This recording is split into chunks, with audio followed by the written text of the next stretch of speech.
내 안에 가장 귀한 것 예수를 알미라. 금은보다 더 귀한 것 예수를 알미라. 세상 지식보다 귀한 것 예수를 알미라. 내 안에 가장 귀한 것 예수를 알미라. 예수의 이름 존귀한 그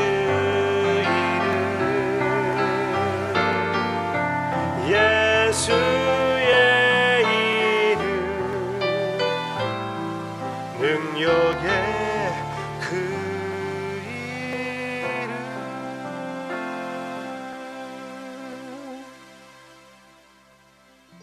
예수의 이름, 존귀한 그 이름, 능력의 그 이름. 우리 주님의 이름을 찬양합니다. 주님의 이름으로 우리를 불러주심도 감사를 드립니다. Christians, 우리와 같은 것이 그리스도인이라고 불림을 받다니 주님의 크신 은혜입니다. 그 은혜를 의지하며 주님의 음성에 우리의 귀를 기울일 때 주님께서 주님의 마음을 들려주시옵소서. 이 시간도 그렇고 특히 오늘 수요 예배에 주님의 움직임, 주님의 역사가 있게 해주시옵소서. 예수님의 이름으로 기도합니다. 아멘. 오늘은 여기 이렇게 바깥에 나와가지고 말씀을 전하게 되었습니다. 하나님의 말씀은 오늘 마가복음 1장 마지막 부분이에요. 마가복음 1장 마지막 부분. 거기 마지막 부분을 보면은 예수님께서 이렇게 광야와 같은 곳에서 바깥에 나아가가지고 말씀을 전했고 많은 무리들이 예수님을 찾아왔다고 얘기해 주고 있습니다. 그런데 주님께서 그렇게 해야만 했을 그 이유가 있었어요. 그 이유를 우리가 찾아보겠습니다. 일단 여기 29절부터 보면은 예수님이 시몬의 집에 들어가게 되는데 시몬의, 그러니까 베드로의 장모님을 치료해 주시는 그런 기적을 보여주고 있습니다. 그 전에 예수님께서 마귀를 쫓아내기도 하고 그 바로 다음에 많은 사람을 치료해 주시고 그리고 마귀들도 쫓아내시고 맨 끝에는 한 나병 환자도 주님께서 치료해 주십니다. 그런데 주님께서 그렇게 역사를 하시면서 그들에게 말씀하시는 것은 많은 사람들에게 알리지 말라고 하십니다. 그게 우리의 퀘스천이에요. 우리의 퀘스천. 많은 사람들에게 알리지 말라? 복음을 선포하려면 많은 사람들에게 알려야지요. 그렇지만 주님은 인기가 막 올라오고 있을 때 제자들이 이때 예수님께서 이 큰 무리에게 말씀을 전하면 너무나 효과적이겠다 그렇게 생각했을 때 예수님은 오히려 다른 동네로 가서 말씀을 전해야 되겠다라고 말씀하십니다. 그게 주님께서 보내신 바를 받은 뜻이라고, 이유라고 얘기해 주시면서 예수님은 그렇게 사역을 계속하고 있는 것이에요. 예수님의 관심은 그러면은 많은 무리가 아니었다는 것이에요. 그러면 우리에게 무엇을 가르쳐 주는 것입니까? 주님은 하나님의 계획, 하나님의 때를 기다리시면서 바라보시면서 사역을 하셨다는 것을 볼 수가 있습니다. 하나님의 뜻은 지금이 아니라 나중에 예수님께서 본인의 메시아 되심을 인정하며 그 정체성을 선포하게끔 하셨거든요. 그게 언제입니까? 예수님이 마지막에 예루살렘으로 돌아올 때 그 메시아로서 당나귀를 타고 들어오시는 주님의 모습이 있지 않았습니까? 그때에서는 예수님이 완전히 당신이 메시아라는 것을 인정하며 그렇게 선포하시는 우리 주님의 모습이었습니다. 경배를 받으시는 우리 주님의 모습, 거기에서 분명하게 나타나고 있지요. 아직 하나님의 때가 아니기에 조용히 하라고 주님께서 권면하셨습니다. 우리에게 몇 가지 느껴야 할 일들이 있습니다. 우리도 하나님의 계획, 하나님의 뜻, 하나님의 방법을 사역을 할 때 따질 필요가 있습니다. 언제나 하나님의 말씀 중심으로 예배를 드리며 교회의 모든 것을 소화하고 생각하고 사역을 하는 것이 중요한 것입니다. 그것이 비즈니스로 생각했을 때, 사람들을 모으는 비즈니스로 생각할 때는 말이 안 될 때도 있습니다. 그러나 하나님의 말씀, 하나님의 방법을 따르는 것, 고집해야 되는 것이 바로 우리가 해야 할 일입니다. 그것으로 인하여 많은 사람들이 답답해할 수가 있지만 오직 그것이 진리의 길이고 순종의 길이고 생명의 길이라는 것을 믿으시기를 바랍니다. 많은 사람들이 모이고 건물이 크고 여러 가지가 더 해야 된다고 해도 우리의 중심을 잃어버리면 안 되잖아요. 우리의 중심은 하나님의 말씀, 하나님의 뜻, 하나님의 계획을 따라 하나님의 그 계획을 이루어 나아가는 것, 참여하는 것이 아닙니까? 일단. 두 번째는 우리에게 주어진 그 계획을 생각하시기를 바랍니다. 여기에서는 예수님이 유대인들에게만 가는 것이었고, 그리고 아직 예수님의 메시아됨이 확실하게 증거될 때가 아니었는데, 우리에게는 어떤 때가 왔습니까? 이미 마가복음 1장 첫 부분에 보면은 예수님은 하나님의 아들이며 메시아라고 먼저 1절에 얘기해주고 있지 않습니까? 우리는 이 진리를 가지고 땅끝까지 누구에게든 이 진리를, 이 복음을 선포할 의무가 있고 선포할 사명이 있다는 것 기억하기를 원합니다. 그리고 그렇게 합시다. 맨 처음에 제가 물어봤죠. 예수님이 왜 광야에 나아가서 설교를 했어야 됐었지요? 예수님께서 나병 환자 하나를 고쳐주셨습니다. 그런데 그 나병 환자한테 주님께서 말씀하셨습니다.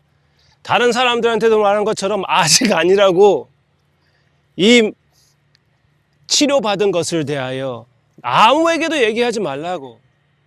그런데 상상해 보시기를 바랍니다. 내가 나병 환자예요. 그런데 치료를 받았어요. 어떻게 내가 그것을 혼자 간직하고 있을 수 있겠습니까? 많은 사람들한테 알려댔지요. 그랬더니 많은 무리가 모이기 시작했는데 예수님께서 이 닫혀있는 장소에서 가르치지 못하게 되어서 이런 광야 같은 곳에 나와서 가르치신 것입니다. 그 나병 환자가 육신적인 치료를 받고 그렇게 복음을 전해야 됐다면 얼마나 더 우리는 이 복음을 가지고 땅끝까지 전해야 되겠습니까? 혼자 간직할 때가 지나간 것이 아닙니까? 코비드도 어느 정도 지나갔습니다. 이제 이 말씀을 가지고 선포하는 우리가 되기를 주님의 이름으로 축원합니다. 그렇게 세상을 바라보며 이 복음을 들고 나아가는데 힘쓰고 사랑이 차고 넘쳐서 우리 사회도 그렇고 세상 끝까지 하나님의 마음이 가는 곳곳마다 우리도 함께 가는 우리 모두가 되기를, 그런 믿음의 식구가 되기를 주님의 이름으로 축원합니다. 기도하겠습니다. 생명과 사랑이 되어주시고 전도의 목표가 되어주시는 주님께서 우리에게 이런 기회 그리고 메시지를 주심을 감사를 드립니다. 주님은 이제 이 우리에게 주어진 이 구속사에 할 그런 역할은 한 나라에 제한되어 있는 복음도 아니고 한 백성에게 제한된 것도 아니고 땅끝까지 선포하라고 주님께서 허락하셨다는 것을 기억하고, 이 귀한 복음을 우리 혼자 간직하는 것이 아니라, 이 구원을 혼자 즐거워하는 것이 아니라, 이제 우리가 교회로서 속으로만 보는 것이 아니라 우리가 세상을 향하는 주님의 마음을 우리의 마음, 우리의 몸에 담아 세상을 향해 나아가는 우리 모두가 되게 해 주시옵소서. 예수님의 이름으로 기도합니다. 아멘.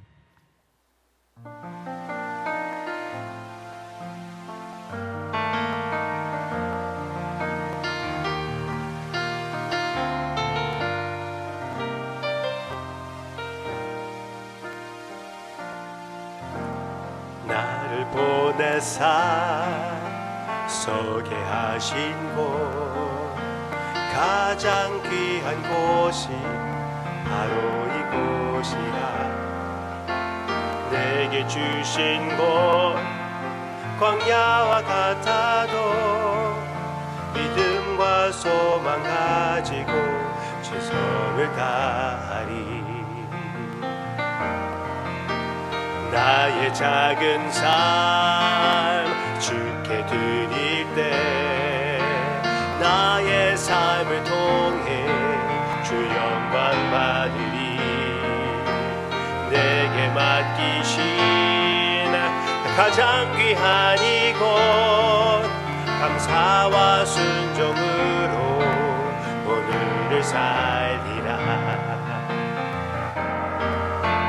나의 일상을 통해 하나님께 영광을, 나의 일상을 통해 생명의 복음을, 내게 맡기신 이곳 나를 부르신 곳에 하나님의 나라가 이루어지길 원합니다.